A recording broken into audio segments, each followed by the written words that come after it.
After a long time, I went back to the place where I lived for 4 years of my UG life. मेरी college से 2-3 minute का distance पे कोलकाता का हर एक favourite place situated है, जैसे कि नंदन विद रविंद्र सदन।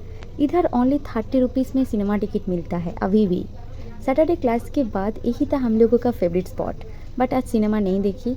4 साल से जो नहीं कर पाई थी आज वही किया, खुद को मॉडल बना के aesthetic video shoot, and finally I did. हर एक फेवरेट कॉर्नर के साथ आज खुद को कैप्चर किया।